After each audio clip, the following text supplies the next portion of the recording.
So this is our herbal, which we planted back in June, maybe June.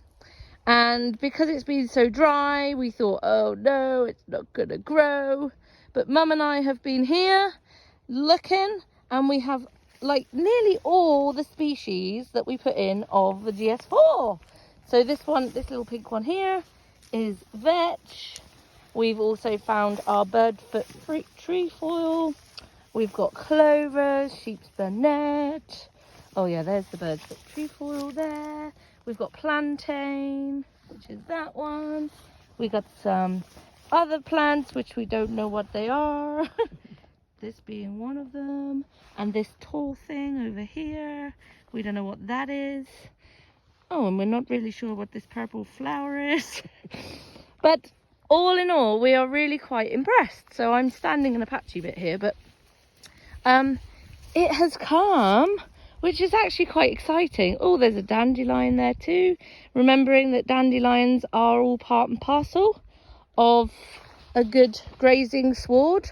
So although we didn't put them in, they were already in here. Yeah, so I'm really chuffed with how this has come. A bit patchy in places, but it's definitely paid off doing more seeds per acre than I think in the end we did about 17 kilos. 17 kilos an acre, or maybe a hectare. I always get confused. But we did more than what the packet said. And I think it's paid off. And purely we did that because purely this field is a massive field. It's a 24-acre field, and the top half of it always grows really well and the bottom half doesn't. But this is actually where my brother and my grand's main water supply is.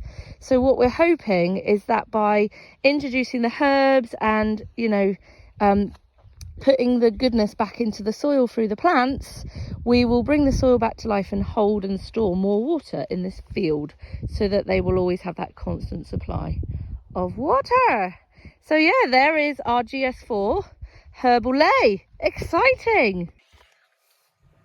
So I thought I would just elaborate a little bit more on this video about how we established this herbal and when we actually planted it, which was actually in May, not in June, like I said in the video.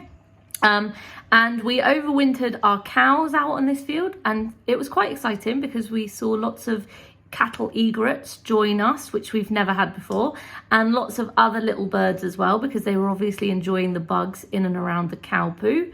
And we used the cattle to trash the field over the winter. They didn't really trash it because it was quite dry, but they did a good enough job, because I think that's probably why it established as well as it did. We also decided to use more seeds per acre than it says on the packet. We used 17 kilos an acre rather than, I think it's 14. I'm just looking at, it's normally 14, I think.